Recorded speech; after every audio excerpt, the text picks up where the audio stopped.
Welcome to OG55 Live. In this live show, we're talking about Bob Chapek's departure. Was he fudging the numbers to make Disney Plus look better?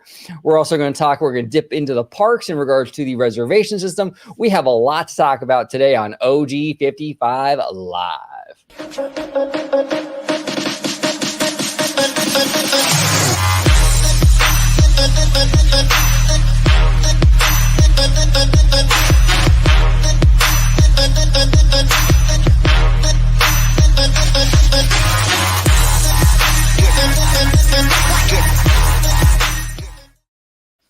Welcome aboard to another episode of OG55 Live. In this video, we are talking about Chapek possibly fudging the numbers to make Disney Plus look good. We're going to talk about the reservation system, going through some changes in 2023. We have a lot to talk about today, but before I do so, I want to introduce my fantastic panel. Right over here is Dr. Dre, VashSky, host of the Freshly Squeezed show here on the channel. Dre, welcome back, brother. Hey, happy to be back. Lots of interesting things to discuss as we lead up to this, big old town hall that Bob Iger's throwing together just off of the news that, well, he's replacing, Bob Chapek as the big cheese in the Mouse House. So that is what's going on there. So we'll go ahead and break some more of that down here. Can't wait to get started. But before we do, if you want to go ahead and follow me, you can go ahead and do so right down there at VashSky, just like it's spelled. Just go ahead and type that in. And as Christine Wastelands McCarthy might say, who's a big character in all this, for all the robust discussion right there, you can go ahead and click that in. OG, you got the famous Walt drop right there. Oh, do I? I absolutely do. Here we go. Take it away, Walt. And there's the biggest bargain of all. The biggest bargain of all is correct. I think he was talking about the biggest bundle of all. Now that it's 2022 and it's Disney, they're all about the bundles, right? But we have our own bundle here. At Orange Grove 55, where you can find shows like Citrus Corner, shows like Orange Nerd, and also, you can find mine at Freshly Squeezed, your source for juicy news and info, squeezed fresh right from the Grove. Let's see, what do we have? Well, because in honor of Strange World debuting to the box office performance that it did, and given the amount that Disney spent on it, I think that's most appropriate for the money that they invested in that project right there. So, George, where can they find you? Absolutely. You can find me on my YouTube channel, Disney Family Man 23. You can interact with me on Twitter at Disney George. You could also listen to me and some of my other friends on a Walk with Walt podcast, available on Apple, iTunes, and Stitcher. And of course, you can find me here on Orange Grove 55 with Citrus Corner, with all that sweet, juicy, but sometimes sticky Disney news and info. Pay attention, it's Joe time. Perfect. Thank you, fellas, and we are officially going live. We'll do it live. It. Do it live. I'll write it, and we'll do it live. Thing sucks. All right, Nice. All right. Let's start. So Chapek, a week ago today, we were all blown away by the news. It was like at 6 p.m. on Sunday night. All of our phones blew up. Chapek is out. Bob Iger is back. It's been 1 week. 1 week since Bob Iger took the reins back at Disney. Now we're hearing some news, some things kind of filtering out as to what might have happened. Nothing confirmed, but we're starting to hear some stuff. Now, Dre, from what I understand, there was a report that came out a few days ago that Bobby C, Chapek might have been kind of fudging some numbers to make Disney Plus look a little better. What are your overall thoughts on this? If you want to set the table, kind of go from there. Yes, so stories have been kind of rolling out slowly by various outlets, notably among them the Wall Street Journal. And they had this to say in a recent column talking about this whole Bob v. Bob kerfluffle, right? And its ending chapter. We expect that now Bob Iger's back in the big seat. But a lot of people have speculated on why did the board move as hastily as it did? And Wall Street Journal actually provided a little excerpt here in a most recent article, maybe providing some a story to why that might have been. So this comes from us, like I said, from the Wall Street Journal. It says this, like many of its rivals, Disney is now trying to shift from a growth-oriented streaming strategy to profitability, but is doing so in a very difficult economic environment and in an intensely competitive market. We talked about that before on the show. Disney is moving some shows that were supposed to be Disney Plus originals and air them on other networks, including the Disney Channel, people familiar with the matter said. By doing so, the cost of production and marketing of those shows, which included mystery show The Mysterious Benedict Society and medical drama Doogie Kamaloha MD, would be shifted away from the streaming service, making its financial performance look better, they said. Ms. McCarthy was concerned about the strategy, the people said. That is the implication, that they were kind of moving monies around here in order to hide those huge DTC losses from that division, which we know that, investors have made big decisions on regarding Disney's share price and so forth, whether they want to invest in Disney or not, based on specifically those DTC numbers. And apparently what we're hearing is that the 1.5, I believe, $billion in losses that was just recently recorded in the most recent quarterly earnings report only a couple weeks ago now, which is crazy to think about. Yeah. That may have contributed to Chapek's downfall here. So these numbers were unbelievably important, and you could see why they'd want to mitigate those losses and make maybe these things look better than they actually were. Now is this because and maybe you don't know either, Dre, and that's totally fine. I'm just curious. Is this something like if this is true? Because again, these are allegations. We don't know for sure. But if this is true, is this something that could get maybe Disney or even Chapek in legal hot water, or is this legal just kind of not really all that kosher? So here's the difficulty in determining this, because Disney and a lot of Hollywood has been doing this for years. I mean, I remember Disney themselves doing this when Consumer Products actually took on the Disney Interactive division, right? That had always been a drag on the quarterly earnings report for many quarters. And in order to hide those numbers, they just Consumer Products just absorbed that into the fold. And now, nobody looks into those numbers anymore because they're just part of the bigger Consumer Products division itself, and they post enough revenue in order to obfuscate that, right? So we've been seeing this a lot. We've been seeing this from other studios.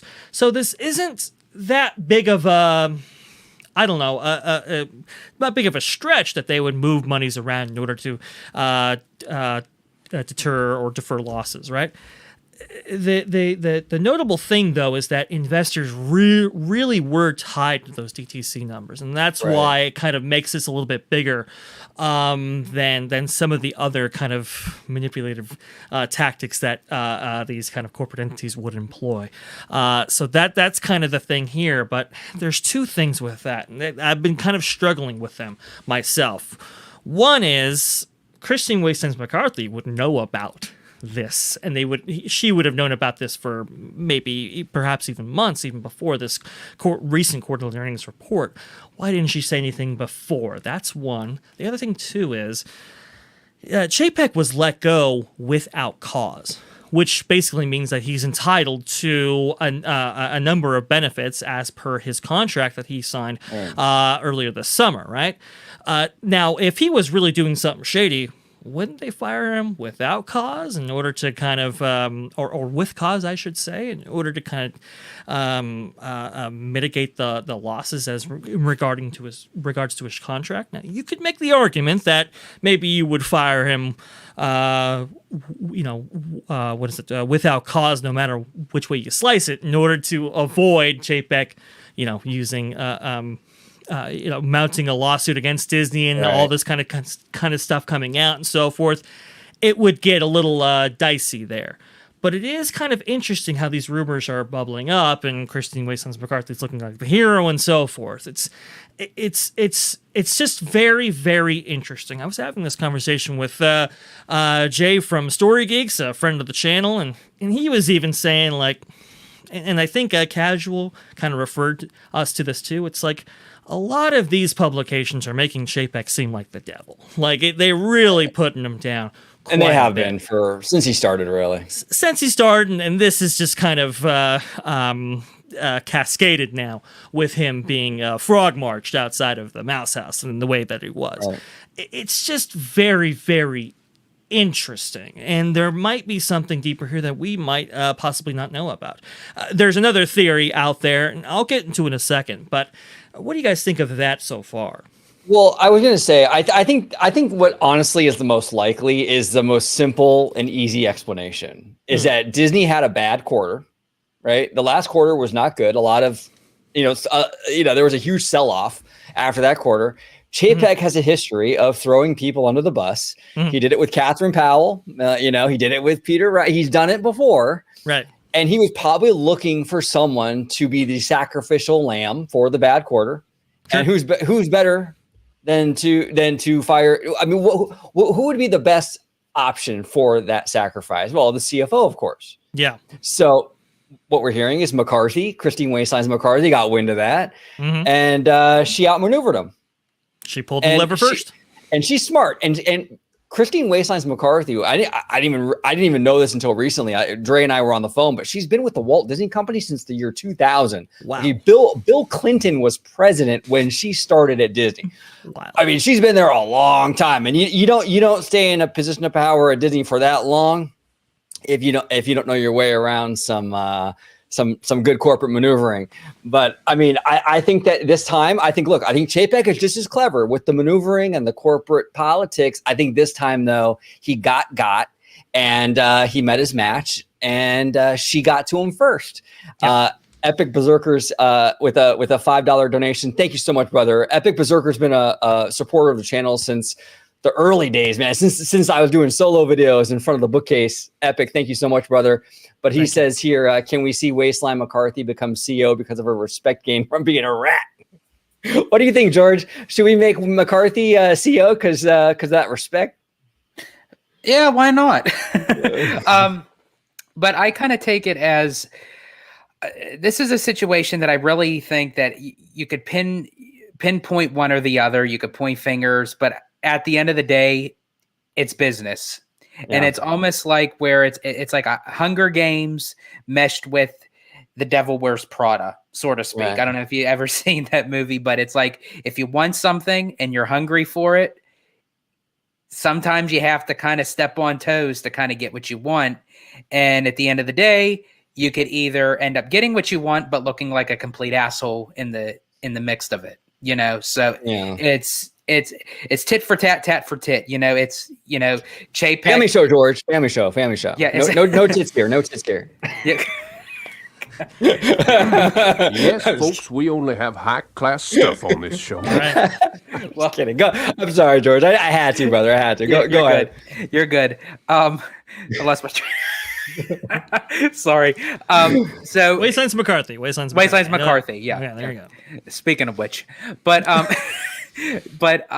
so yeah, I think as you had mentioned, OG, Chapek made a move, right, and McCarthy answered back full vengeance, and I think, sometimes you could roll that ball or roll the dice or whatever, and it may be in your favor. Other times it may not. Unfortunately, it wasn't in Chapek's favor because I think if it was tied to a better quarter, it may have been, but I think because it was kind of his name all over it, it gave that excuse to kind of kick him out.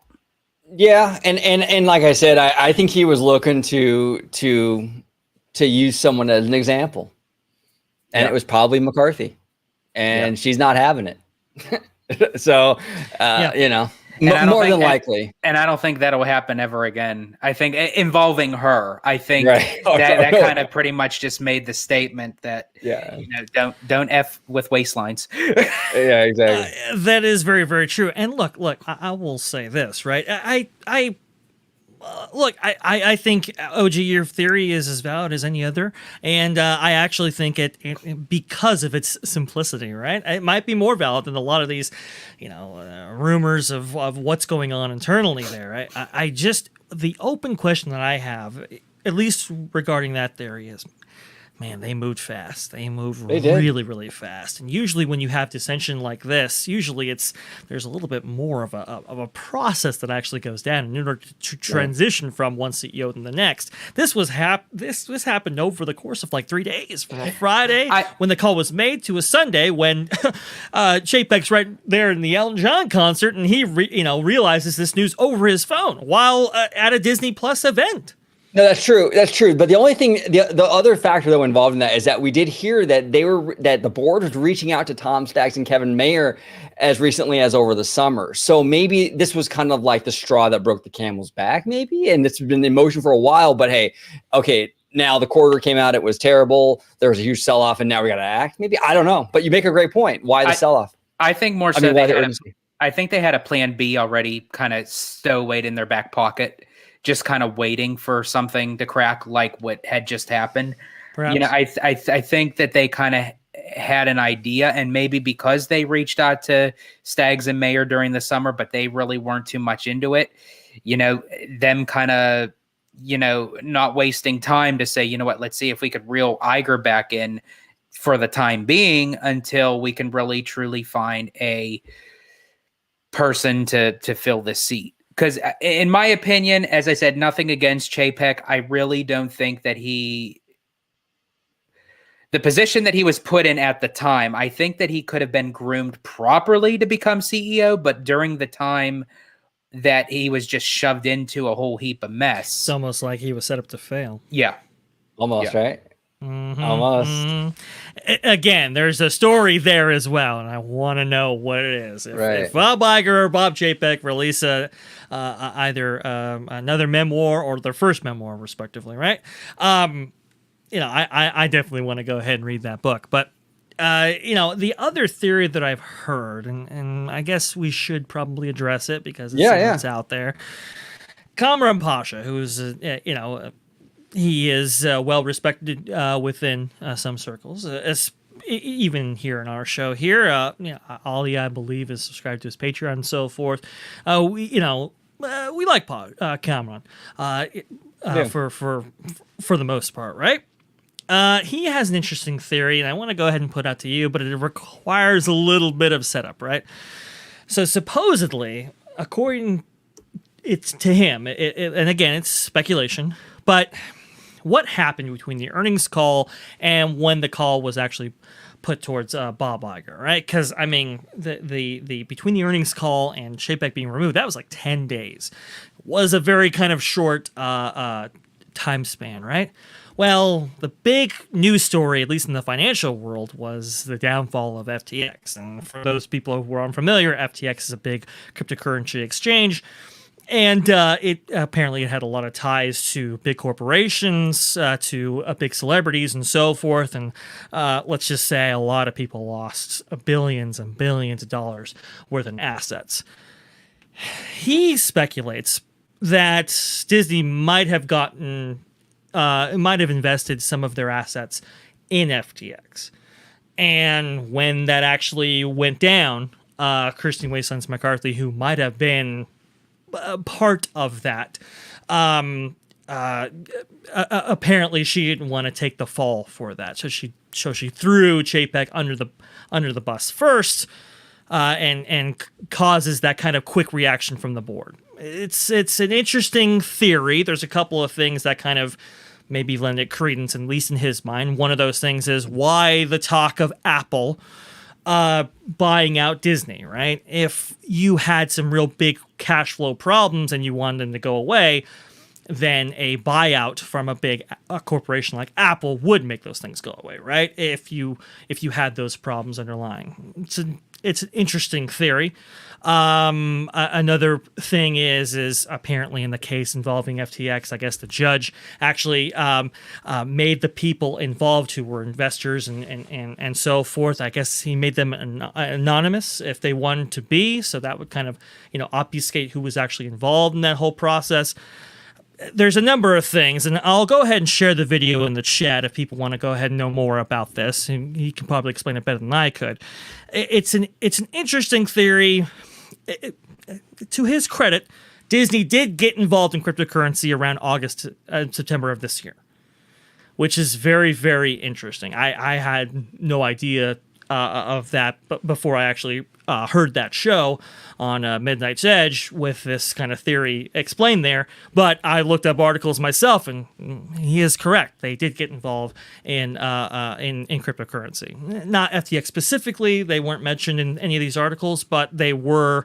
It looks like they were investing in it somewhat. So I think it's kind of interesting. There's a couple of connections that you could make. I'm not sure if I necessarily, buy into that, but it would explain a couple of things, like the haste at which the board moved, for instance. It would. I don't. The only issue I really have with his theory is that he kind of uses Apple as that like justification because of like the cash on hand thing. It's like the Apple rumor has been a thing for such a long time. Every time Disney has any kind of issue, any kind of instability, any kind of boat rocking, the Apple rumor rears its head. Google it at home. Google it. I mean, it came up as recently as 2 years ago during the pandemic when the stock was $88 or whatever it was 2 years ago. It came up a few years before that, I think in like 2013 or 14, there were when Bob Iger was kind of on his spending spree, there were rumors that they were going to merge with Apple.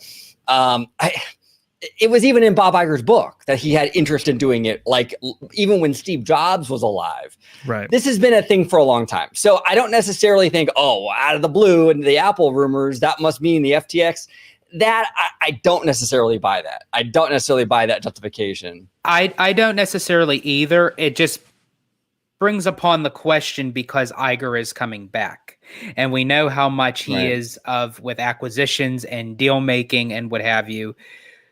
Could he now attempt to try to do something like that? Maybe not exactly with Apple, but do you think that he could have that set in his mind as that to do something big? I mean, I hope not, because I would hate to see the Walt Disney Company be split and branched out into different divisions as how it almost did as the hostile takeover, sort of thing. So I really don't think, I still prefer the Walt Disney Company as an individual rather than it being run by another company, sort of like how Comcast does with Universal. Right. Yeah. Before I address your point, George, couple things to note about this theory, right? If they start having severe cash flow problems, that'd be one indicator that maybe something hanky like that went on. Number two, I think Christine Wastelands McCarthy, if she did do something like this, she would still be fired. So, watch for that announcement as well. If that happens, then it's like, that's not good. There might be some underlying things that might have spooked the board, whether it be a crypto or whatever, right? And that's kind of what I kind of speculate. I kind of speculate that the internals might be worse than they're letting on. Than can be necessarily revealed in this latest quarterly earnings report. So we'll see on that. But as far as Apple goes, we kind of addressed this before, OG, but just quickly, here's the thing with the Apple deal. I guess cash on hand for Apple has been diminishing ever since 2019, and they don't necessarily have the reserves necessary to take on a Disney, which would be well north of $200 billion. Without a stock exchange or something kind of big. The other thing too is regulators are, I mean, they wouldn't even let a publishing company get together recently. I mean, that just tells you they're very, very stingy right now, especially. I don't really see much corporate consolidation on the scale of an Apple or a Disney in the near future. I mean, they're really, you had politicians regretting the merger between Warner Brothers Discovery recently. I can't imagine them, being okay with an Apple and Disney. It just doesn't seem like it. It would bring way too much heat to both companies, honestly. Oh yeah, no, absolutely. I think that And I was watching John Campia actually the other day about this, and Robert Burnett actually had a really good point, his co-host. And Robert was saying, I mean, in that deal, if Apple were to acquire Disney, aside from the content end of it, which is like that's a natural benefit that Apple would acquire is the content, the movies, the TV shows, the IP, and all that. But there's a lot of other stuff that Apple doesn't want to get involved in. Like, does Apple want to run cruise lines and theme parks and merchandise and clothing and toys? I don't know. There's a lot of extra baggage that would come with a Disney buy, where if Apple just wanted to have more content, a much smarter buy, I think, a much cleaner buy for them would be a company like Netflix. I mean, it would be, but it's even Netflix is valued way higher. Yeah. I mean, it's it would be cleaner, but it's just that comes with its own implications as well. So, I don't see much movement in this space, especially now. Companies, they're not getting like, it's not one of these things where it's like they're getting more risky. They're getting more risk averse, right? So that's the other kind of thing too. You really do. I mean, honestly, you would need a Bob Iger to make a deal like that possible. That would be the only way it would be facilitated. But there are so many other hurdles that you'd have to overcome. It's just unlikely. So, George, I think you're okay. I think Disney's going to be safe. Now, look, listen. If we hear things bubbling up towards that direction, hey, maybe there's something there as well. So, again, we're going to have to see. But I think I don't put much stock in it. Tomorrow, at the time when this is being recorded, I think Iger's going to kind of set the stage of what direction he's leaning into. Yes. After whatever he has planned for tomorrow. Oh yeah. But George, I mean, it's gonna be big picture here. It's not gonna be specifics. Like, I don't think he's gonna go tomorrow. I mean, he might, but I don't think he's go tomorrow and saying, "Oh, we're adjusting Genie Plus and we're doing doing away with the reservation system." I don't really see that happening. Really, the biggest problem that Disney has right now, and especially as it relates to kind of Iger's kind of way of thinking, those relationships in Hollywood need to be addressed. That's kind of, I think, where he's going right there. He already played his hand too with the firing of Kareem Daniel 24 hours after he's announced to be the big cheese, and also too the kind of restructuring memo that he put out there for the DMED division. So that's where they're going. Yeah, 100%. And Stuart Rayfield comes in with a great comment saying, let's say Disney did need to be bought out. Wouldn't it be better under private equity house such as Blackstone? Also, if Disney were exposed to FTX, it would be in the balance sheet, not easily hidden. That's interesting. That's very, very interesting. Now, I understand what Stuart's saying, like, having one of these private equity firms, like, buying Disney.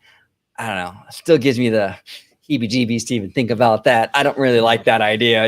To be honest, I think I'd rather have Apple buy them. I don't know. Yeah. I don't know. I think so too. I think it would probably make more sense for an equity firm like that to maybe capture a Disney just because of how different their interests are.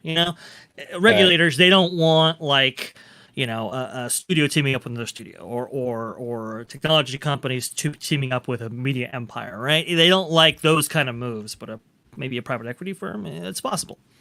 It's possible. And Alessio Pasquelli, friend of the channel. Alessio, good to see you, brother.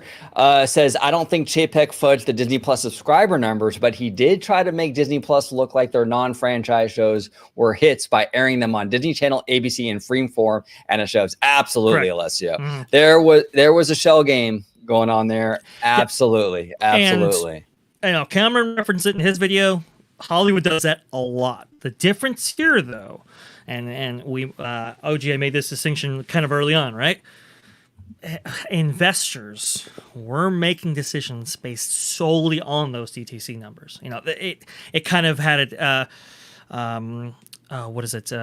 That specific metric had an outsized role in investors making decisions. So that's why it's kind of like it's a little bit more than just some Hollywood tomfoolery, let's say. Right. Yeah, it's interesting. I hope there's like a documentary or a book written or something like years from now explaining all of this. I mean, I just want to get down to the nitty gritty and really know everything. I mean, even back to the decision back in February 2020 when Iger said, you know what, Chapek, here are the keys to the kingdom. You handle it, bro. I want to know from that point to now what the heck is going on. But maybe we'll never know. It will probably only occur once all these guys and gals are out of there and we have a whole new regime and it's kind of like behind us. But man, am I interested. Yeah. Our guy Drunk 3PO says Netflix series, let's go. Yes, absolutely. Oh yeah. Oh, big time, Drunk. Oh, big man. time. Dude, here's what you could do it. The Mouse House, and it's like, you just go into this, and if you want to, you don't even have to have it be a series that kind of like, continues after the event, right? You can go, hey, let's say the first season is this. Second season, hey, maybe it's how Michael Eisner became the CEO, right? And the kind of Saul Steinberg and all that kind of stuff. That would be phenomenal. The Rat Pack in the Mouse House. Oh, yeah. There is some opportunities here for sure. I mean, this is. I'm telling you guys, this is better than any movie that Disney has put out in quite some time. Which we probably might have to talk about that. We will, but if you're going to do that doc, though, you might have to put that one on Hulu. There might be some. Oh yeah, it does. I don't know, not family friendly. A lot of backstabbing and corporate politics on that one. Might have to go on Hulu. But go. Yes. But sorry to interrupt, Ray. What you were saying in terms of the movies? Well, we might have to get into a little bit of that because I think, look, listen, what are the trades talking about right now? They're talking about those Strange World numbers, and I think that's something that we probably need to address here. But before we do that, is there anything else that we have to go over involving the Bob Chapek news? I don't think there is. No, I think we will go over some of that and some of these other topics for sure, but I think we can safely say Strange World not doing well. And look, the writing was on the wall here, folks. I mean, I think we've referenced it before on this show, right? Sometimes it's like, hey, look, Disney has a big animated release coming to theaters and nobody's even heard about it, and it's not forecasting well and so forth.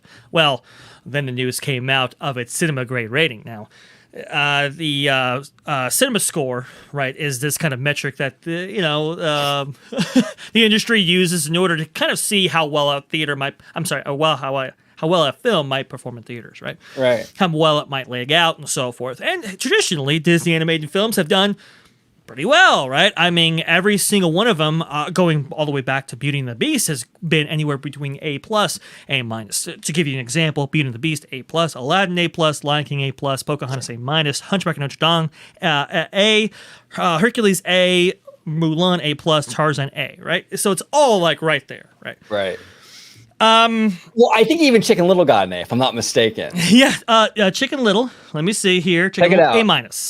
See, that's what I'm saying. With that Chicken Little, which is like one of the worst movies they ever did, right? Chicken Little got an A-, cinema score, A-. That's why when I saw Strange World grade was a B, I was like, oh my God. Because historically, cinema score gives everything an A. Yeah. It doesn't really matter what it is. They get some, it's either A+, A-, but it's always an A. It's bad. This movie got a B. That's bad. Really bad. And it was projecting, I think that the projection was maybe like 35 million and kind of early forecast there, which was really, really low. Okay. But the hope was that, okay, maybe it's a surprise hit and nobody kind of sees it. Maybe it's higher than projected. Well, apparently the numbers have come in for both the 3-day and the 5-day, because remember, it is Thanksgiving. Not good. I'm hearing in the low teens for the 3-day and anywhere between 20 to 23 million for the 5-day. And look, this is a $180 million film. It probably had a modest marketing budget, but you'd have to assume that it's anywhere between 220 million, 250 million, right? You could just take that money and just flush it down the drain, unfortunately, because this is a big, big loss. Yeah. I mean, when I saw it, a few hours ago. I think with internationally and domestically, I think it was just a little under 28 mil for both.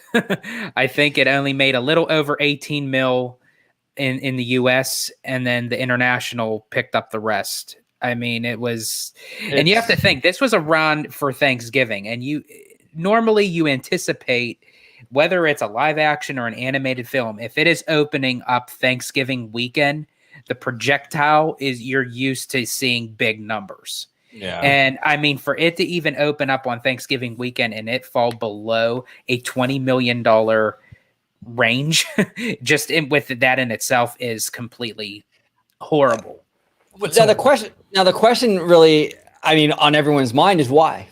And I think, I mean, there's been a lot of theories, everything from the political messaging to, I mean, just all kinds of theories. My theory is a simple one. The movie didn't look good. I mean, I watched the trailer. The characters are very bland, nothing super interesting. Yeah. I couldn't even really tell you what it's about. It was just a weird kind of concept. Yeah. It just didn't look good. And I think that's really what it boiled down to. But I could be wrong. But what are your thoughts on that, Dre? Why is it underperforming? You see, in your opinion? I think there are some people who will say, "Oh, go woke, go broke," all this kind of stuff. And look, listen. I mean, there is a story like that playing out, I think, for the extended Walt Disney Company, but not necessarily this film. Because I think a lot of people, they weren't necessarily familiar with a lot of the intricacies of this film, like maybe we are as fans, right? Right. So that's kind of, I want to go ahead and just move that over to the side. I'm not saying it didn't have an effect, but maybe not as impactful as maybe some make it out to be. Yeah. I think I think I'm with you, OG. It just didn't look good. And when you combine factors of like, hey, if I just wait 30 days, it'll be on streaming anyway, if I really didn't want to see it, which I don't think people will, to be honest with you. Yeah. And also the fact that the Disney brand has kind of struggled, in terms of its recent animated films. I mean, this is going back to March of 2020. These are the series of animated films that have been released, not just by Disney, but also Pixar, okay? Onward, Soul, Ride the Last Dragon, Luca, Encanto, Turning Red, Lightyear, Strange World. That's not the best track record, and I think people kind of pick up on that. And so when you have a film like this that's kind of really out of the ordinary here, hasn't really gotten that good a word of mouth, not really a big advertising budget, which I do believe Kareem Daniel made the right decision. I think it was testing low internally, right? So it's like, hey, let's not throw good money after bad. I think all those things, I think they catch up to you. They do. But in terms of that list, though, I mean, some of them, like I know that Luca and Soul actually performed very, very well on Disney Plus, though. And they really weren't given a chance to show their theatrical legs, so to speak. Those could have done very well. I mean, Luca, I love Luca. I mean, I'm Italian, so I'm biased, right? But but I actually really like that movie a lot, and I enjoy Soul. I think those movies had potential, and they did do very well on Disney Plus. Encanto, they did, but they didn't make any money. But this is the thing that I agree with you, OG. I love Soul. I loved Luca. Again, biased as you. I'm Italian, but holy cannoli. Yes, but. I can honestly say, even for as much as those were really strong films, I can't say that they were too effortless to say that I can rewatch them again and again, like I did with The Incredibles, with Up, with Ratatouille. As far as the Pixar's, and then even with the Disney animation, like even with Encanto, I've watched it once. But I can't really say that I can go back and rewatch that like I do Beauty and the Beast, Aladdin, even Hercules. Hercules had more charm for me than Encanto. And I kind of brought this up before on the show, I believe, or talking with you fellas, that they said that We Don't Talk About Bruno became bigger than Let It Go. For me, I kind of find that a little bit hard to believe. And that's just with the numbers wise. I can't really foresee that. I don't know if that was just as a money grab type of thing to kind of get people to kind of lean towards Encanto because they kind of had it in their minds, oh, this is going to be the next Frozen. Frozen, but it wasn't. Mhm. But that's my take on it. The song was immensely popular, and It was that did huge, yeah. help its performance, especially on Disney Plus. But again, didn't make that much money. No, but at least that one had the opportunity to try to get that theatrical money. Luca and Soul never got that chance, unfortunately. I think they'd be. I think there's plenty of Disney executives who would kill for a Luca or a Soul to be in theaters right now over a Strange World. That's for sure. Now, if you compare that slate that we've recently had for the last 3 years and compare it to the 3 years prior, well, in 2016 we start out with Zootopia, Finding Dory, Moana, Cars 3, Coco, Incredibles 2, Route Breaks the Internet, Toy Story 4, Frozen 2. That's a far better slate. Let's be honest. Oh, it is. No, it's much better. It's much better. Now, we talked a little pregame before we went live, but let's bring our audience into the conversation. Please. We were talking about the John Lasseter effect, right? Right. Now, John Lasseter left the Walt Disney Company, I believe, in 2017, right? If I'm not mistaken. Yeah. Okay. I believe so. I'll look it up. Go ahead. Check it out. I think it's 2017, might have been 2018. Okay, but it really doesn't really matter all that much. On average, it takes an animated film about 4 years from start to finish to get from concept to release or whatever. It takes about 4 years. Well, that kind of makes sense that we're starting to see his influence on both of these studios starting to wane now, because now we're getting further and further removed from his departure. Now, I don't think that's too much of a coincidence.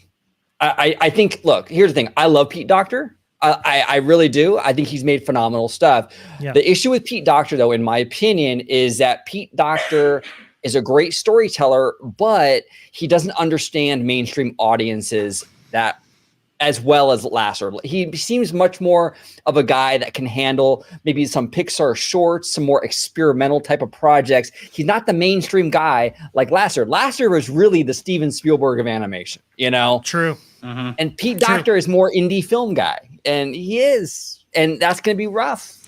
The sabbatical for him, the 6-month sabbatical, was announced in November of 2017, and then after that, so that's why the 2017, 2018. Right. And I think Onward was the first film completely separate from the Lasseter era, if I'm not mistaken. That's when I started seeing kind of seeing Onward go downward with the rest of them. yeah. Onward, not so much, right?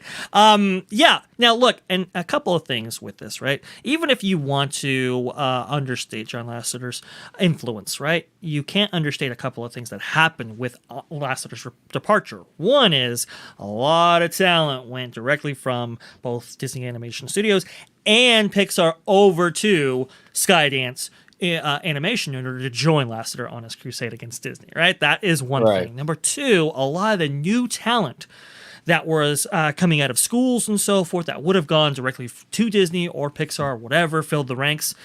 A lot of them opted to go to Skydance first because they thought, hey, we're getting on the ground floor of a Pixar 2.0, basically, is how a lot of people said it. So that kind of talent, not just from Lasseter himself, but everybody around him, I think that has created kind of a void. And I don't think the people that were selected in these key positions, which, by the way, who did that again?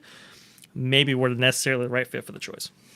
Well, but here's the caveat too. This is to play devil's advocate here, though. Okay, so Lasseter left, right? And Lasseter joined Skydance. Right. We saw Skydance's first animated film release not too long ago. I think it was back in March. A film called Luck, I believe it's called. Yes, yeah. Got okay reviews. Mm-hmm. Didn't do banger business either. Right. So I think that's fair to say. Look, we have Lasseter. All his people went over there, and are they necessarily now? This is one movie. Let's give him a few goes at this, but is Luck necessarily any better than a Soul? Maybe, or I don't know. Well, I feel like it's that much of a. Well, I think that's more because Disney is a big brand name for the distribution. Lasseter is a storyteller's guy, so when you mesh both of them together, that's where it kind of harmonized well. But when you have a not so big name like Skydance Animation, but you have someone who has a big name that's tied to it, I don't really think the results will come within those box office numbers. Now, I could be wrong because, but just like how Illuminations was sort of kind of tied with DreamWorks. DreamWorks Animation was a big brand name at the time, and then it kind of segued with that type with Illuminations, with Despicable Me and the Minions and what have you.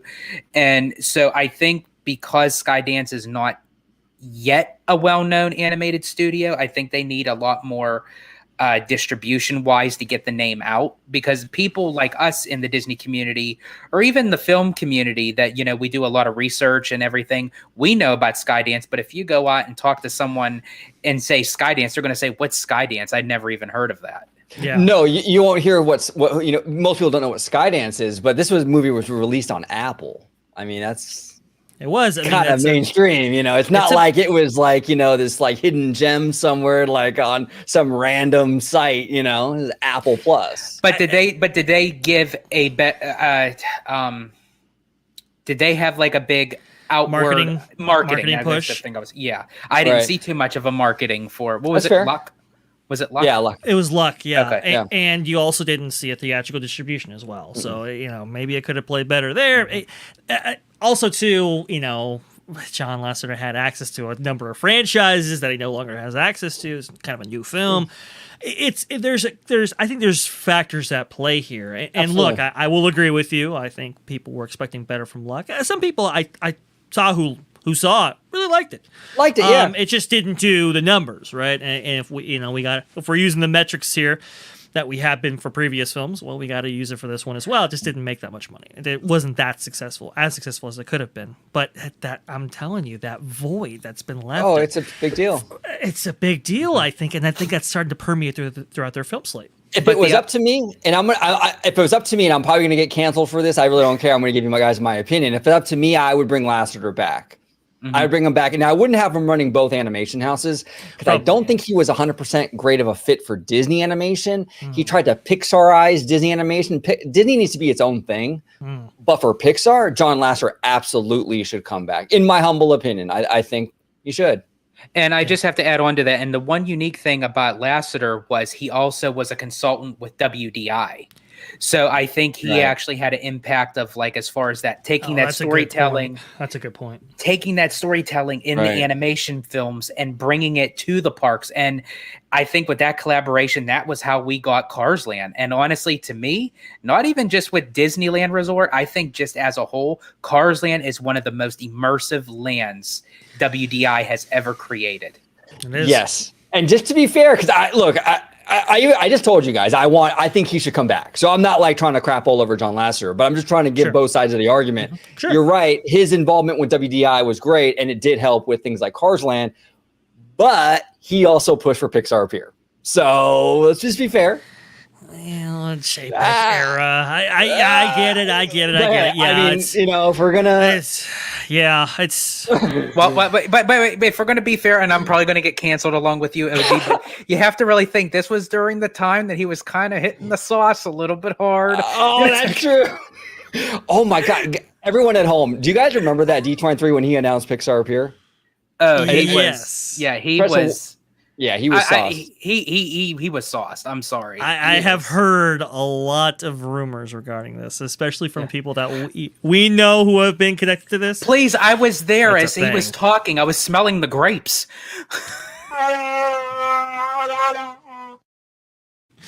Oh, yeah. Even Chewie was out having drinks with him. He had that winery, you know, that definitely was his thing. Look, I don't mean to disparage the man, because I think he's been through a lot. However, I from who I have heard internally, that did affect some things. So, no, absolutely. Yeah. And there's nothing comical about that. A lot of people struggle with that, and that's a serious issue. Yeah, but absolutely. you're right, George. He was struggling with that, and that was an issue. He was going through some mental health issues for sure, and some Plus, I physical actually addiction. think that was around the time, you know, to be serious about it. I think that was maybe around the time when the allegations may not have been coming out publicly, but it might have been internally. So I really think because of that, it might have led him to kind of go extra on the bottle, so to speak. And I think that's where he was kind of maybe weaning towards not really. I hate to use this term, not saying that he didn't care, but I think that when you have a studio that kind of felt like he felt betrayed, so it was like, why put that much of an effort into when you felt like you had, you take Cars Land and then you take Pixar Pier, at the peak where, he was respected and he was taken serious. Yeah. And then you kind of fall into this era of saying, you know what? You don't give a shit about me. So yeah, I'll go along with this for right now. And you watch what it turns into. And that's unfortunately what we got. But we were talking about this before we were recording, and Epic Berserker mentioned Brad Bird or Andrew Stanton would have been a better choice to become chief. And actually, believe it or not, before we started recording, I had mentioned Brad Bird. I think he would have came into the studio and really shook it up like how he did with The Incredibles. Yeah, I mean, you could make the argument for it. I just don't think Brad Bird doesn't seem like a guy who would want that role. It's one thing to be a player, it's one thing to be a coordinator, it's another thing to be a coach or a manager, right? And so some people they just say exactly, right? Perfect example. That's a perfect example, right? Some people want that. Some people, hey, they just want to make films. And so that's kind of what you have to weigh. I think Brad Bird was a little bit out on that. Yeah, I agree with you on that. I think he's more like of a freelance animator is what I like to call him. But I think he could do the job. If he really wanted to, I think he could. But I do agree with you. I think for within himself, he's more freelance. Andrew Stanton, the thing that really hurt him. I know what you're going to say. John Carter from Marshall. John Carter. That's it. Yep. That's what really, really hurt him. Just such a promising career. A guy that had created some of the best Pixar films to date. John Carter. It's just like that was a big, big hit for the company. And I might be wrong on this because it might be a different Andrew Stanton, but there's a show actually on Apple TV Plus called For All Mankind, and it's kind of like this kind of, I don't want to say multiverse, but kind of like this alternate reality, like space race kind of TV show. I think it's on like a 3rd or 4th season right now, and it's phenomenal, incredible storytelling from Mr. Andrew Stanton. I believe it is the same Andrew Stanton. I'm telling you, this guy's got chops. I mean, obviously he's got chops. What he did with Pixar was incredible, but his show that he has out right now is on Apple Plus. For All Mankind is absolutely fantastic. If you guys haven't seen it at home, definitely check it out. It's phenomenal. So the guy knows how to tell a great story. Yeah, For All Mankind. For All Mankind. Director, that's Andrew Stanton right there. So he knows. He was part of that. He was also a producer for. A writer for Obi-Wan Kenobi. I did not know that. Interesting. Yeah. Okay. So he's been bouncing around here. Director for Stranger Things 2, Better Call Saul. So he's been bouncing around some places, but yeah, it's just right. John Carter. It's just that really and I gotta be honest. I mean, that one, like, that was a hit. Like, that was a big hit that the studio had to take, and even Iger was like, let's not point fingers. It's kind of we all made this kind of decision and collectively, right? Although I think some people were let's say flush on the drain for that move, I think. Right. So that definitely did happen, but that's the thing that got him. But I do have to say, kind of going back with Lasseter, I do have to say I did actually meet the guy. And I tell you what, he was honestly a very genuine, very nice, very funny, very energetic person. So, I mean, whatever he decides, if he decides to come back as a temporary role with the company or whether he moves on with Skydance, I wish him the best. And I wish him well wishes towards all. No, he got a raw deal. He got a raw deal. He definitely got a raw deal. And I got to say this. I'll say this right now. This whole thing with cancel culture where it's like there's no second chances allowed. Like once you're canceled, you're like outcast from society is bullshit in my opinion. The guy messed up, right? And look, if the guy learned from that and has grown from that and evolved from that as a person, he should be able to, kind of move on from that. And that shouldn't be hanging over his head forever. I think there is a place where people need to kind of get over this whole thing with cancel culture where it's like, once you make a mistake, you're done for good. Cast out from society forever. Come on, look, dude, I'm like in my 40s right now, right? And when I was 20, I used to make stupid decisions. Okay, I'm not the same person I was 20 years ago. People change and evolve, and to be held to one mistake you made in your life, or even a few mistakes you made in your life for the rest of your life, is not cool. Go ahead, George. I'm sorry, brother. Oh no, you're fine. I was just going to say, you learn as you grow as you learn, and in time, it's it goes both ways. And as you said, yeah, it's like you're branded on like a permanent tattoo to say, oh yeah, you made that mistake. And yeah, it's like, and I have to, in a way, defend Lasseter in that sense. And I might get heat. Just him meeting me once, he was one that was open arms and he gave me the biggest hug, and he didn't even know me. See, now that's interesting, George. That's interesting because the whole allegation. Oh man, now we're diving into some really risky stuff here. But right, we are. But I just want to say something real quick. The allegations against Lasseter was that he was a very huggy kind of guy. Well, and then there were also the assumptions it was because females he was attracted. But now, George, you're extremely sexy. You are, but you're probably not Lasseter's type, and he still gave you a hug. So maybe that's just his personality. Some people like to hug. Yeah. And look, listen. I mean, the difficulty, like, okay, people make mistakes, right? The difficulty is that when you have victims involved, it's a little bit. It's not. There's another side to it, of course. Yeah. However, I mean, to put him in the same context as maybe some other seedier types in the Hollywood industry. Harvey Weinstein. Who had an association with Disney through Miramax, which is very, very interesting. Which, by the way, folks, that's why we need to subscribe, because we might be getting into that on a deeper level in upcoming, but that's a whole nother story. Yeah.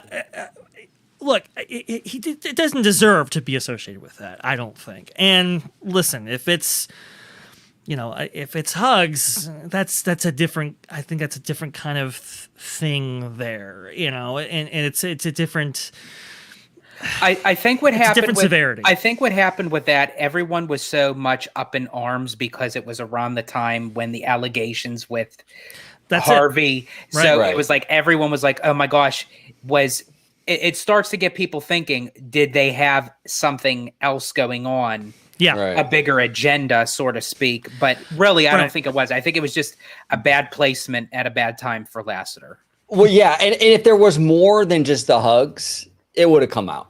And it's been many years now, and nothing else has come out other than he made people feel uncomfortable in the office because he was hugging everybody. But even hugged George.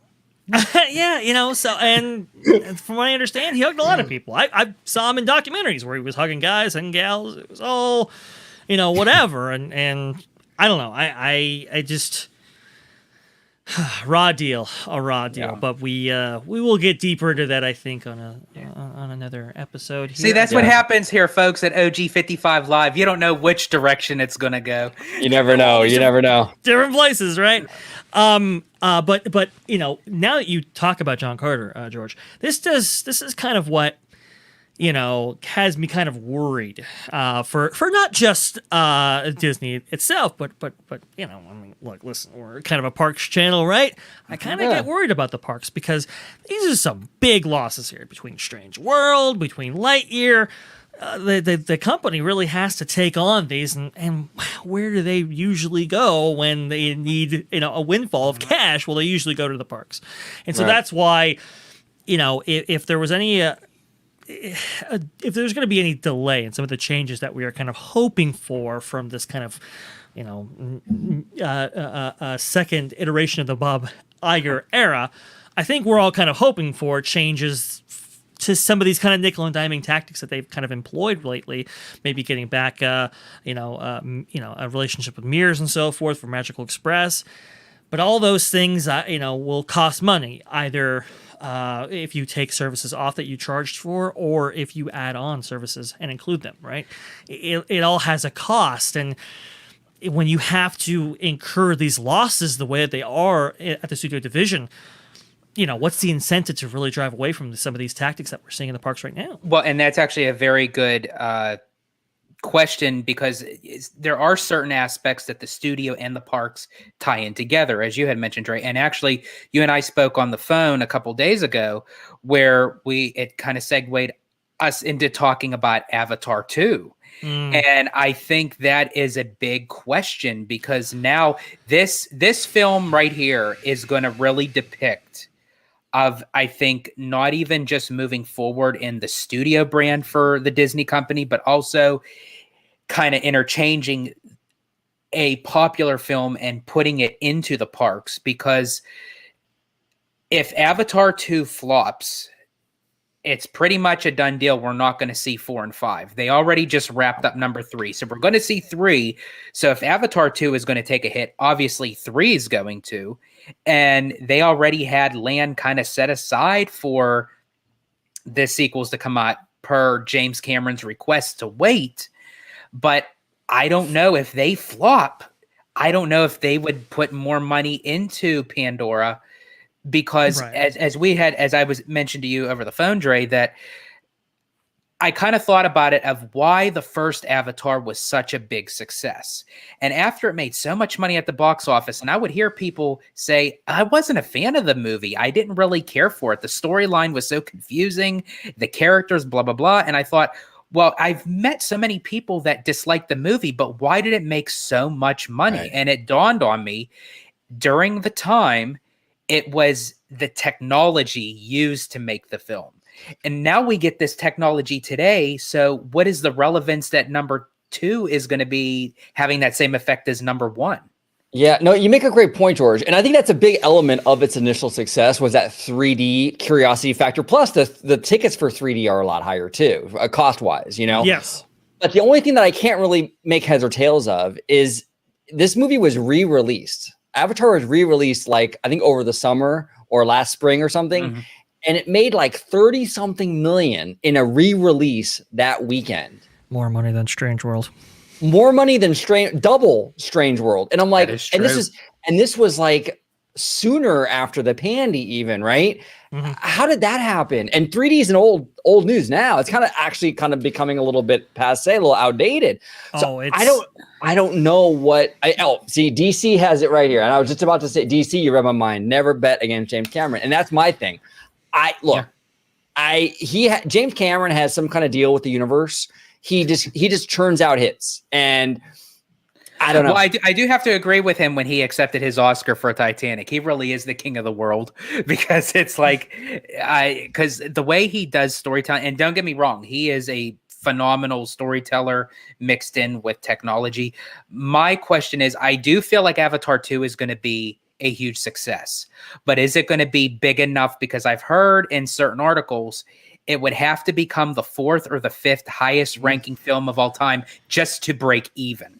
See, so that's crazy. I have a quote here because it was interesting. I didn't read the articles fully because I was like, okay, that's preposterous. Like, I don't know if it necessarily has to make that much money in order to break even, but apparently this comes from Cameron himself. So here's the quote here. This is from CNN here. When the much-anticipated James Cameron sci-fi epic is released on December 16th, it will need to make more than $2 billion at the global box office just to break even. That's according to Cameron himself, who told GQ for a story published this week that the movie is, quote, very effing expensive. That's a quote, and possibly represented, quote, the worst business case in movie history. Quote, you have to be the 3rd or 4th highest grossing film in history. That's your threshold. That's your break even, Cameron explained to the magazine. That's insane, by the way, because that says it's way higher than the, you know, I mean, look, I doubt it's 250 million. Some people are kind of pegging this that. I doubt it's that. I am kind of bullish on that. It's higher, right? And I know that marketing spend is way high. That is for sure. So, look, listen, I don't know if it is necessarily make that much just to break even. That seems utterly preposterous to me. Okay, but it's going to need to achieve, you know, anywhere between probably 800 million, 900 million to break even, probably. You know. Right. Well, I'll probably say worldwide. I'll say worldwide. You know, just to break even, and then that's your profit right there past that point. And I think that sounds about right, just based on how, you know, well the first one did. I can see a lot of executives making those decisions, but it's not on track to do very well, at least when it debuts here. That tracking might change. Go ahead. No. And me personally, I want it to succeed because then that would depict its fate in the parks. Right. And I feel like that's the only way that it's going to get an expansion based off of the numbers off of 2 and 3 and whether we're even going to get a 4 or a 5. But I also find it very interesting that when they first announced Avatar was coming to the parks, they said Pandora was going to be placed in multiple parks worldwide. And we have yet heard that. Yeah. Since it's only been at Animal Kingdom. But we've heard recently that Avatar was going to be the film itself was going to be released in China. Mm-hmm. Which is interesting now that the timing. China guy is right back in the mouse house. What are the two things that happen very mysteriously in China? One, Shanghai Disneyland is going to open, and that is astounding given what the Xinjiang province is going through right now. I don't know if you guys have heard. It's wild over there. Beijing is closed down, all that, but Shanghai is opening, and also Avatar got a run there, what is it? A theatrical run there. So that's a very kind of interesting couple of events that have happened since Bob Iger has taken the big share again. Nature is healing, right? After all, I don't remember the last time a Disney movie got approved to finds a way. Exactly. I don't remember the last time a Disney movie was approved for China theatrical release, and all of a sudden everything seems to be kind of lining up in terms of Avatar being released out there and Shanghai Disneyland opening. Very, very interesting. Now I will say, Avatar getting a Chinese release, that will help its chances substantially, because that is the one thing that's kind of been missing from these kind of series of blockbuster films that have been released from the Mouse House so far. Definitely this year, they just haven't gotten a Chinese distribution deal, so that will help its chances substantially. Go ahead. Yeah, and a lot of these movies too, it's not so much like opening weekend matters. I'm not diminishing opening weekend, but the opening weekend for Avatar, the first one, wasn't earth-shattering. Right. It was the legs that got it to where it's supposed to go. Even Top Gun Maverick didn't have like the biggest opening of all time. It was the legs. It legged out like crazy. That's really the key, I think, with Avatar too. If it makes 150, 160 million and can leg out, we're in good shape. And that kind of goes towards George's point, right? George, I think you're accurate in that the technology that made the film really did dazzle audiences. And I think the word of mouth on that was what made that film so spectacular. I mean, the legs on that were very, very firm. If you look at Top Gun Maverick, what was amazing was the percentage drop-off was very flat in comparison to other films. Same way with Avatar when it was originally released in 2009. Those percentages stayed the same, right? In terms of drop off, they were flat per weekend and so forth. And I do agree with you. I think the technology was really there. People had never really kind of seen a 3D film kind of depicted in that way using such amazing technology, and that caused actually what is it? People in the technological space, the industry, called the Avatar effect when it came to the relaunch of 3D, especially for the consumer home market. Well, the last 3D television that was ever produced was back in 2016. Wow. If you can, 3D stuff is kind of actually hard to find nowadays, because that's where it lived and that's where it died. Unfortunately, I was just watching a YouTube video on this, and there was a LG OLED TV that was put out in 3D. It was like the best product ever, and then it was like that's it. That like it only got really good at the very, very end, which was unfortunate. But will people necessarily come back for that in 2022? I just really don't know. Yeah. I think early estimates are having it. This was per Giant Freaking Robot that just released this article 4 hours ago. It's tracking to be 150 million domestically, and maybe 175 million domestically at its like total on the high end. That's not good. No, that's not good. But it has to leg out, and that's the key to this thing, And I hope it does. I really want it to be successful and I think a lot of people say, that with Pandora inside the Disney parks, a lot of people say, well, then if people are going to go to the parks into Pandora, then the film has to make eye. Not necessarily, because when you experience Pandora in the parks, it doesn't really have anything to do with the films per se. It's more so the organic nature of Pandora, where you get to see the sights, the sounds, the smells, and then just the overall, the adrenaline rush of riding a Banshee, because it's technically a somewhat of a thrill ride. I really don't think people go into Pandora because of the history behind the film. And that was Joe Rohde's issue with it. Yeah. He wasn't necessarily sure how it was going to fit into Animal Kingdom, but he had to make it work. It's just really hard to undercut those costs when the last film didn't do all that well. Go ahead, OG. Well, yeah, it's an uphill battle for sure. Like DC said, I don't bet against James Cameron, but this could be the one time. Hey, weird things. Look, this past week has been freaking bonkers. Stuff has happened that we never imagined, right? This thing could die a dog's death at the box office, and the James Cameron streak could be completely over. It could. It could. We just don't know.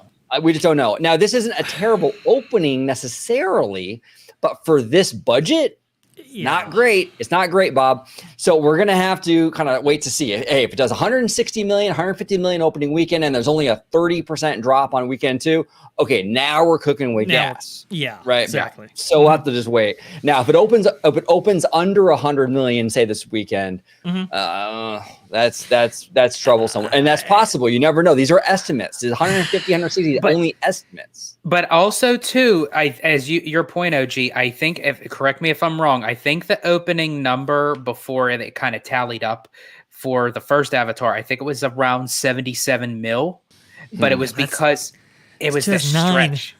Yeah. But I mean, like, it was it stretched out. Yeah, the legs. Yeah.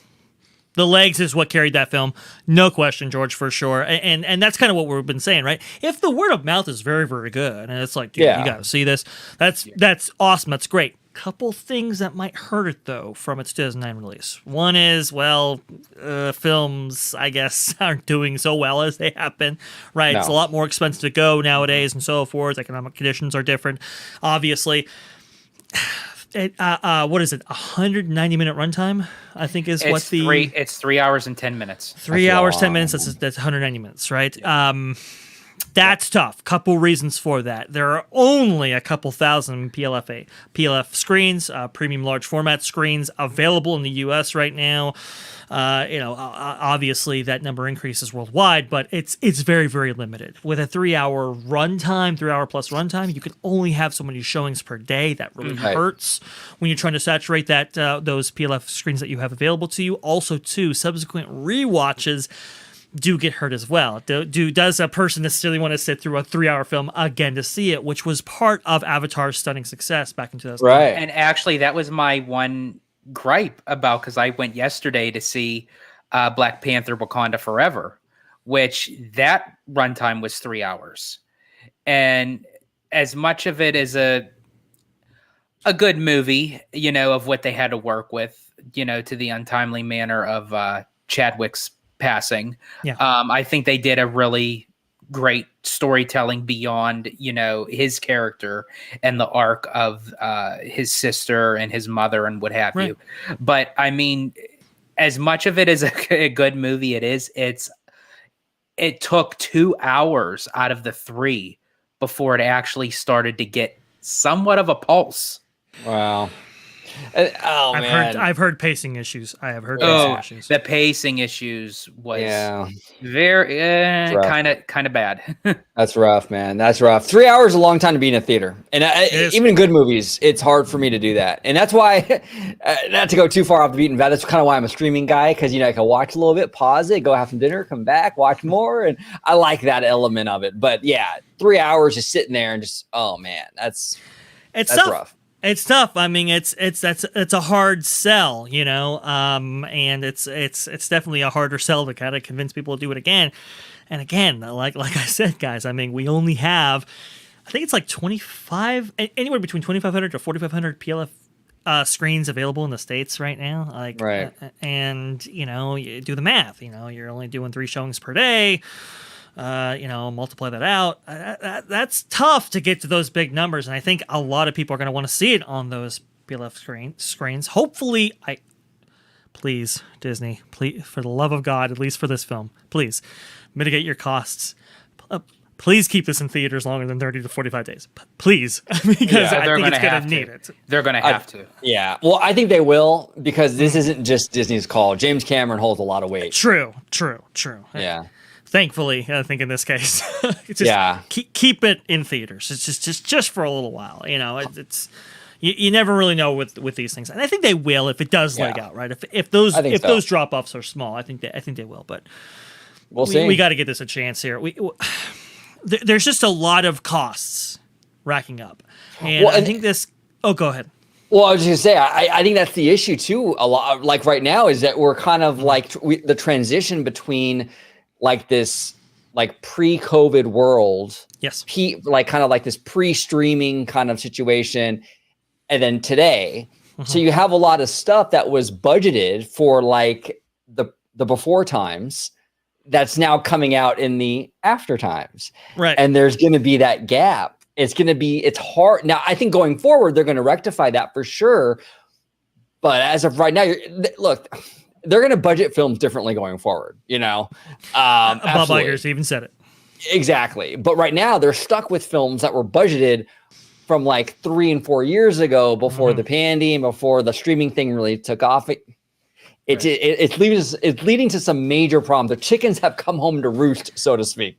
They have, and as impressive as Disney's haul in the worldwide box office, as impressive as it is, they've had to incur some tough losses as well. Lightyear, Strange World, these are plus $200 million films with big budgets for marketing and so forth. I mean, I think this kind of transitions us to its effect on the parks, and what can we expect from the parks specifically as it relates to some of the operational changes that we all kind of think are going to happen, but might be impacted by the studio itself. Specifically, I think the first thing that's come to mind is the reservation system.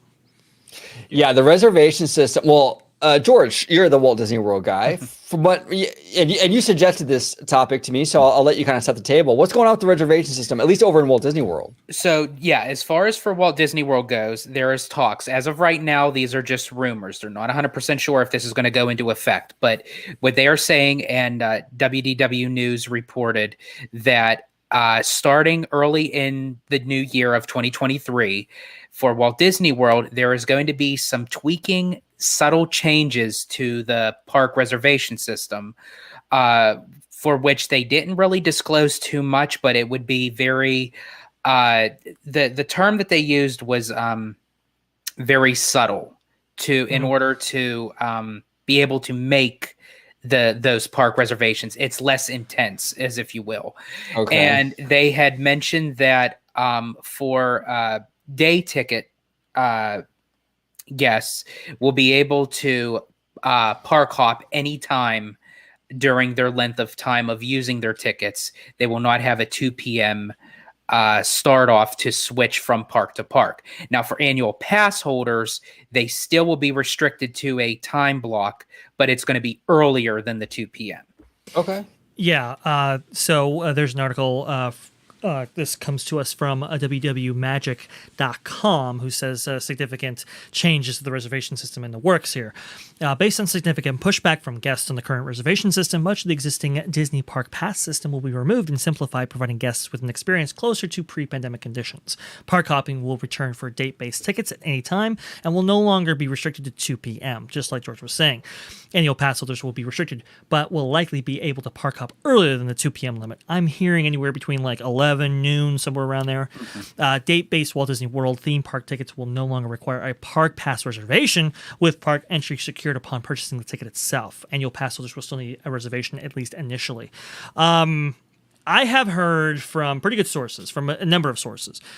Well, let me start off by saying that I guess a pullback of the reservation system has been in the works for a little while, and it was kind of coming to this point here in kind of the winter 2022, early 2023 kind of area. And I'm hearing from both those sources and some from others that the decision to get rid of the reservation system as we know it today was already made like a month ago. And it was specifically chosen around the post-Thanksgiving period. this seems to be all kind of consistent with that. And now you have Bob Iger coming in here, wanting to make some splashy moves for fans to kind of signify that this is a kind of a rebirth Disney company, if you will. What better way than to actually make this a reality, which is what I guess park managers were already moving towards. It all makes sense. It makes sense. I think this move that we're seeing is sort of like pull back a little bit, mitigating the reservation system is something that was kind of in the works. Like you mentioned, Dre, we've been hearing from sources. I think even like Sean Nyberg on Twitter was talking about it, where this has kind of been in the works before Iger even took over. I'm still really bullish. I think this is residual Chapek that we're hearing. Yeah, I think Iger is just going to get rid of the reservation system because it doesn't bring in any extra revenue. It's not like look, there's a couple of reasons. Number one, the reservation system was a data mining thing. Let's be honest. It was a data mining thing, which is very Chapek, right? And it doesn't bring in any money. So there's really no skin off of Bob Iger's nose, who isn't a data mining kind of guy. And there's no revenue coming in from that reservation system. And he wants to ingratiate fans early on coming back. I think the reservation system is ripe for removal. I think I can definitely see him going, you know what? That's not needed. Get rid of it. I can see that happening. I do think we're going to see that in the coming weeks to months. Just complete removal of that. Now, Genie Plus, a lot of fans are like, oh, when is Bob Iger going to remove Genie Plus? Yeah. Because that's a money maker. And that's actually Genie Plus is actually one of the reasons why the parks even performed as well as they did in the last quarter. So Bob Iger in this economic environment and with how everything is going is not going to remove that from that equation. But reservations don't provide that. And they're actually withholding the parks a little bit financially because not everyone can get in. The reservation, I think he's going to get rid of it. And it's not going to happen overnight. But I think by summertime, by the time we hit summer 2023, I think the reservation system will be completely gone, in my opinion. Interesting. Two things with that. One is, one of the big reasons why the reservation system was even implemented was to deal with their labor shortages versus the demand that they were expected to see post-pandemic, right? To control those kind of things in a tight labor market, which has loosened up a little bit, but it's still very, very tight. This was a way to manage that. And it was also a way to increase yields as a result, right? So you didn't have to put out so much labor in order to facilitate the same number of guests as you did before, let's say. And so it kind of makes sense, and I do think the situation has changed. And look, the guest satisfaction or GSAT statistic on that I have heard is very, very low. People hate this system. It makes planning very, very difficult. It makes gathering large groups very, very difficult. If you want to meet up with somebody, we've had this conversation before, OG George, where it's like, okay, make sure you get this park this time. Blah, blah, blah. It's rough, and it's rough for a lot of people, especially internationally and so forth. People who don't speak English that well. I mean, there's a laundry list of reasons why, I think other parks have gotten rid of it, frankly, because it's just not required. The thing that kind of worries me, especially when it comes to the studio side of things, kind of sucking up all the revenue being generated from a lot of these divisions, is, do we see our reservation system being axed later than what we might have gotten before? Some of these flops and quarterly earnings report and so forth. There's a possibility. I do agree with you, OG, though.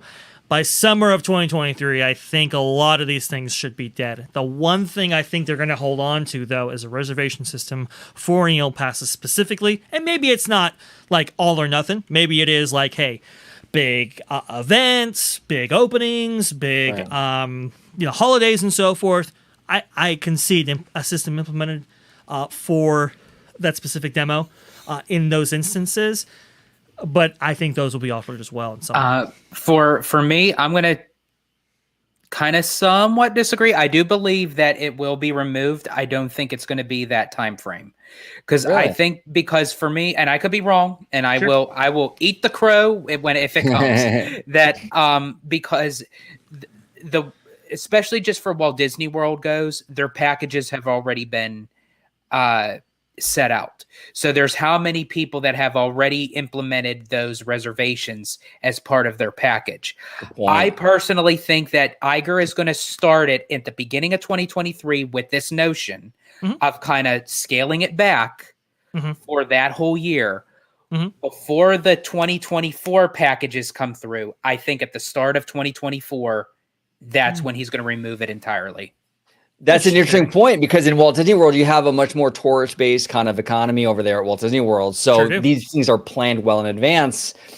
You might be able to kind of gauge where they're going to go based on what maybe Disneyland Resort does, because we don't have like that tourist-based economy as much. Sure, very true. So if Disneyland Resort gets the removal process going, Florida is probably not too far behind. But like you said, George, people plan this way in advance, so there is a little bit of a lag there that you have to accommodate. George, when is the 100th anniversary supposed to kick off at Disneyland? January. For Disneyland. Yes. For Yeah, Disneyland. it was January 27th? Something like that. I think it's like I thought it was like 27th or the 23rd. It's around there, like the last week of January. Yeah, I think, yeah. Right. What a better way to kick off the 100th anniversary than to make that kind of announcement. Right. No, absolutely. Yeah, that is true. At least getting the ball rolling, like you said, George. I do think there's going to be some form of a pullback in place by early 2023, and then, like to your point, you kind of you work it out as you get through the year. It's interesting point, George. But I do think that for sure is going to be affected. The other. But Genie Plus and stuff, and a lot of people I understand, they're very, very they have their opinions about Genie Plus. I certainly do too. I don't envision that going away. And I think it was our buddy Disney Glimpses who kind of put out a tweet saying that a kind of an express lane or express line feature will be implemented in some form at Disney parks always, because it's good for that guest satisfaction metric that we talked about before. Guests really love it and kind of expect it at this point. I think we will live with a system like Genie Plus for the foreseeable future. I do think there will be a paid option with that. The question really is, what other operational changes can we expect from Genie Plus to make it a better system or service for everybody, whether you're on the system or not? I think changes to that are coming. Now it'd be interesting if I was Disney. I would call bluff on the fans, because all you see on Twitter is like, okay, well, just do what Universal does, just charge an exorbitant amount for your paid fast pass. Let's go, and then we'll be happy, right? And then we'll be happy, right? Disney, call their bluff. Do it. Charge like $300 for this thing. Let's go. And see if their complaining stops. Now, I personally don't think it will, but I think they should do that. Number one, not because of so much that, but really because I think it would alleviate a lot of the operational problems, though. Because absolutely. Right. And Dre, you talked about many times, it's affordable. It's in that Goldilocks zone where it's just affordable enough that a lot of people are buying into it, and it's creating longer waits and what have you. If you do the Universal approach, you would eliminate that. A lot of people are not going to, especially Magic Keys that come like 3 times a week, they're not going to spend $300 to skip the line for rides they've been on 100 times. They're not going to do it. It's going to thin that herd quite a bit, and I think that's going to be a better experience in the park. Now, the fans will still complain on Twitter, because that's what fans do, but in the parks, on the ground, it will be a better experience, and I think for that, it's worth it. And I think, honestly, with Iger taking the helm again, I think that he's going to kind of shut off that button with that lever pulling and pushing with the annual pass holders. Yeah. Yeah, I mean, that's interesting. You mean annual pass sales, you mean? Yeah. I could see that, but the only way you can do that is if you control them on the back end. Here's the thing. The annual pass holder problem at Disneyland, it's been an issue for decades. Long before even Bob Iger. I remember Al Lutz doing articles on this problem. Yes, yeah. And Disneyland has wanted to curtail this problem for at least a decade. And I don't think they're going to give up some of those levers. Here's the thing. To your point, Dre, I think, honestly, they really need to take the approach of treating Disneyland different with Walt Disney World. And I've noticed that because when I was a Premier passport holder for both resorts, when the shutdown happened, it then kind of divided one pass into two, because they ran completely differently. And that's when I started noticing that Disneyland is a completely different beast than Walt Disney World. You know, in the mindset, when you think, oh, I'm going to a Disney park, it's all run the same operational way, but it's not. You know, that is interesting. We have been kind of hearing from people inside Disney that the parks are becoming, like the various resorts between Walt Disney World and Disneyland, they're becoming kind of homogenous and kind of run and treated and so forth, right? That we're going back to this kind of one Disney type of philosophy when it comes to the managing of that. That's an interesting point, because I think Bob Iger, having gone through the One Disney experience himself, might pull back on that a little bit, which could benefit the parks in ways that people might not think about as well. Again, don't think in terms of big, splashy, like, oh, we're going to get Galaxy's Edge 2.0, we're getting 2 of them, and don't think on that level. No. Think of like more operational. Think of more, when you see these kind of systems implemented that are really kind of like not guest satisfaction friendly, right? Think about, if you're a Bob Iger, what could you do in order to solve those problems? Because I think, again, Iger's a guy who likes to be liked. Right. He likes doing the things that make people feel good. But Epic Berserker with a super chat. Go ahead, OG. Epic Berserker with another $5 donation. Epic, thank you so much, brother. He says, off topic, but can we see Iger scrapping Disneyland Forward or supposed third gate for Disneyland from the Chapek era? Now, Epic, this is a fantastic question. I know for a fact that Bob Iger was not too bullish on the idea of another gate for Disneyland. So yes, I do not think that, and you just said it, Dre, we're not going to get these kind of splashy headlines from Iger right now. It's basically a more of a structural kind of change going on to kind of get the ship going in the right direction. We're not going to see even a new Tomorrowland, let alone a third park. Yeah. And honestly, and I want to add on to that. And I think whoever is running as CEO, whether it's Iger, Chapek, Staggs, what have you, this was also an issue with Disneyland, even going back further, as you had mentioned about the annual pass system, that until something occurs between Disneyland and the city of Anaheim, where they can kind of come to a consensus of how Disneyland wanted to do the Eastern Gateway project, the third gate is not going to be in the playing cards until that gets done first. That's it. 100% exactly. OG, do you have it's the one article I was trying to get to is behind a paywall, but it looks like here, I'll share the screen real quick. It looks like, and this plays to Epic's question. It looks like Ashley Atkins jumps to early lead for Anaheim mayor. So here's the thing. It's looking like she's actually already declared victory.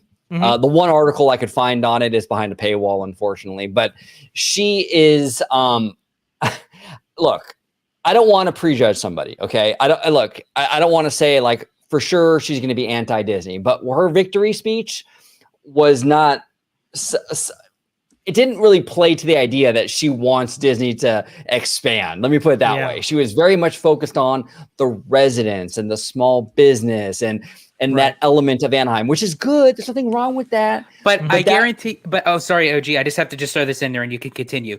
But in order to get those small businesses to thrive, I'm sorry, I'm not going to go into Anaheim for one of those small businesses. I'm sorry, I'm not. And honestly, it's never been that way. Anyone who has ever traveled to go into the city of Anaheim, they're going to Disneyland. Well, and we found that out while the parks were closed for 412 days, right? We found that out intimately well, that Disneyland drives the business. And even if it's not just Disneyland, it's the convention and so forth, but it's largely Disneyland. And it's like, when you go away from that, I think that does have an effect on not just the small businesses, but also the residents that, rely on those small businesses to be operational and so forth. So, not encouraging words. And I will say, I mean, the Eastern, the Disneyland Forward project, right? That was already on kind of shaky ground. We went over it on this show multiple times with the whole, previous mayor of Anaheim, FBI scandal, right? But it looked like it was kind of moving along here. How the election's actually playing out in Anaheim specifically, that will definitely, I think, determine this more than Iger would, right? Right. Because because like just because Disneyland Forward was going to be passed or not going to be passed doesn't mean that they were necessarily going to invest into it if it was right out the bat. So this was an agenda that they were looking to kind of get,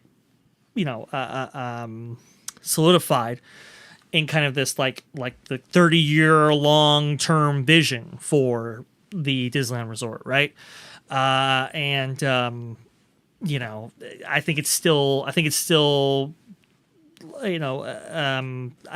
regardless of whether or not Iger's in the seat or not. I agree. I think they'll try to pursue it as much as they can, but they're going to be tied. Their hands are tied to what the city actually decides.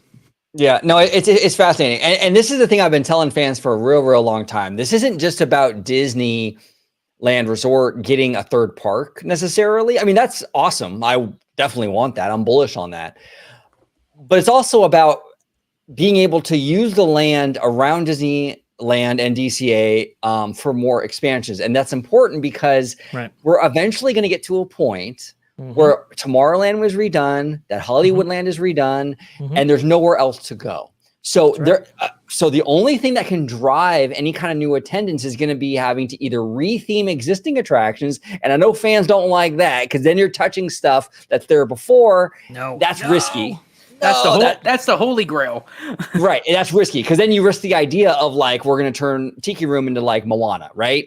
Fans don't want that, right? So this has to be done, you guys. Like eventually they have to be able to expand from beyond the current perimeter, or we are going to be faced with the possibility of it's either going to be Tiki Room or Moana, and we don't have anywhere else to go. So we're going to have to retheme this attraction to get more butts into the into the park, Yeah. And I don't want that. I don't want that at all. You need a steady stream of capital investment. You do. In order to keep it. I mean, just ask Six Flags how that's going. You do need some investment around the corner, and I think it will come eventually. But you need land to do it on, and that's kind of the issue with the Disneyland Resort right now. And it's right. I will say, I mean, given the timelines of everything that's going on right now and everything, it's not an issue that will. It's not urgent. Need to be addressed probably in the next decade, right? But we're getting there, we're getting there quite rapidly. No, 100%. And Theme Park Casual says, friend of the channel, love Theme Park Casual. He says, Tiki Room to Moana, don't even use that example. Yeah, I know. And that's a scary thing, though, Casual, is that it could come down to something like that. No. And yeah, I don't want that. I want them to be able to keep what we got and then grow even beyond that, And I have to ask a question to you fellas on top of that. Now that times have changed literally within this last week with Chapek got Iger in, what says to Scott Trowbridge's tweet of what he was showing for his portion of Disneyland, saying, does that get thrown off the table? Does that get funded as getting a green light, or is that just kind of sit in yellow light limbo? I don't know. I mean, it depends. And that's the thing too, like what Dre was talking about. Iger's kind of there just to kind of like right the overall ship. It's not so much getting into each little individual project. So if it was greenlit under Chapek, I can't see Iger going, no, X, it's gone. It's true. But I am curious to see tomorrow that if more heads get shaken, if he kind of dismisses other people out of the company, because that could then give an answer, like depending on the fate of Diamaro. Like, does he get promoted? Does he get let go? Oh man, see, that's the other thing, right, Dre? Right. Like we did a show. I think it was just me and you, Dre. I think we did, and I was like, "Oh man, I think tomorrow. I think he's on the chopping block. And then someone that we respect dearly. I'm not going to say this person's name, but he is a very credible source to us, right, you guys? Yes, absolutely. 100%. And he texted me and he said, not only did he not get let go, but maybe even promoted, right? And then I've been hearing that murmur around the Twitters as well that he got promoted. Which, if he's promoted outside of Parks and Resorts. That's great. Oh, hold on 1 second, fellas. I think that's tomorrow now. He's on the train. That's it. He's passing coming by to the station. Oh, I didn't know the big move was out to Pittsburgh. I had no idea. No, look, yeah, that's the thing, right? So That's we the are thing. hearing that the Amaro, wasn't let's see, flushed down the Right. toilet, right? But now, He was he was elevated. actually elevated and promoted. So that changes that dynamic a lot, and it gives you a sense of, if that is true, that's the case, which we should learn about tomorrow, I would think. Right. If that's the case, then Iger might have a different thought process around Chapek and his future and how well he did at this role, and maybe he envisions him for other roles and so forth, right? That'll tell us a lot about Iger's direction when it comes to the parks. And if that's the case, also too, watch who he replaces him with, because that's Right. that's also going to be a big thing.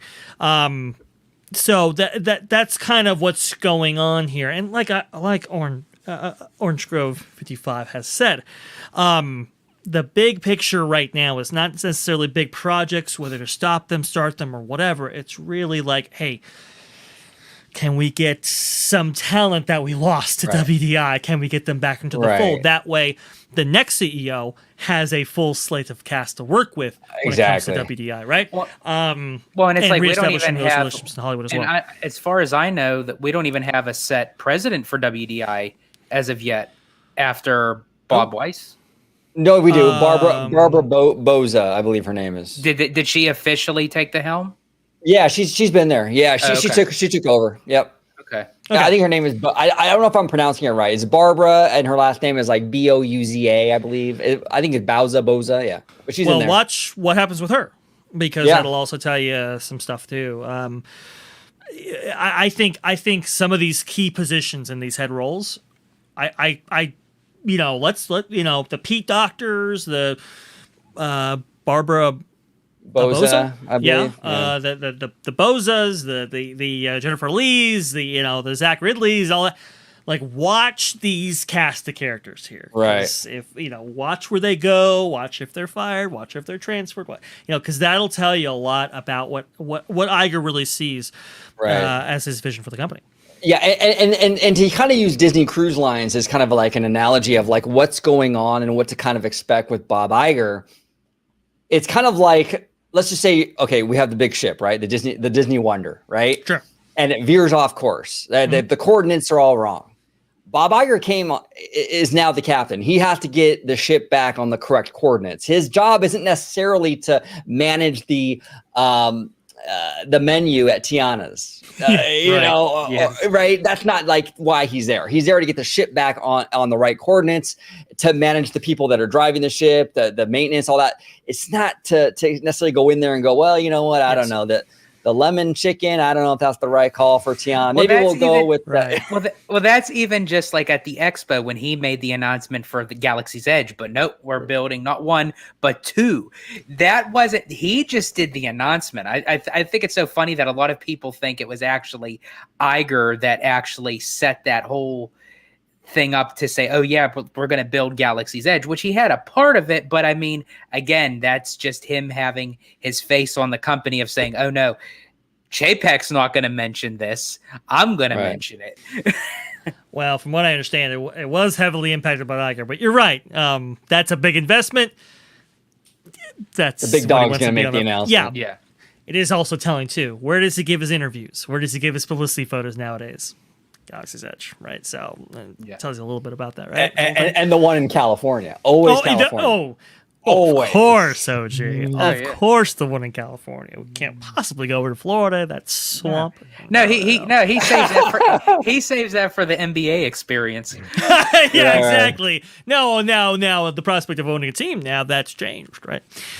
So watch out for that. But like OG said, it's like he's there to steer the ship. And to find a new captain, honestly. And whether that's going to be somebody on board or somebody from another cruise ship, right? So that's kind of what's going on there. That's what he's going to be primarily focused on, and probably more than anything, the captain, right? Because that is the one part of his legacy that is really been a void and has also hurt his other the bulk of his legacy in recent days. So that's, I think, what he's going to be focused on the most. Go ahead. I was just saying, real interesting. Bob Iger, he went to that NBA experience, right? Because he was trying to, hobnob with the NBA commissioner, what have you. But you know what? There's a little unknown fact about Bob Chapek, though. He had plans for a new Disney Springs experience himself, called the MBA experience. And it'd be fun, you get your own little Excel spreadsheet to work on. Kids love Excel spreadsheets, right? Come on. It was a knockoff of the Disney Institute. Exactly. MBA experience.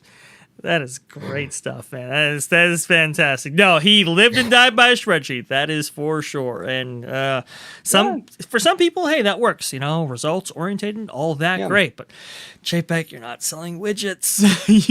you're creating entertainment that in which you have to have a relationship with Hollywood, and unfortunately, that's going to be probably probably one of the bigger things, of course, for Bob Iger. But speaking of ships and so forth, I think this tells you a lot. Bob Chapek, the master shipbuilder, as listed at Castaway Cay, no longer. I guess they pulled that off. Yep, that's gone. Bye-byes.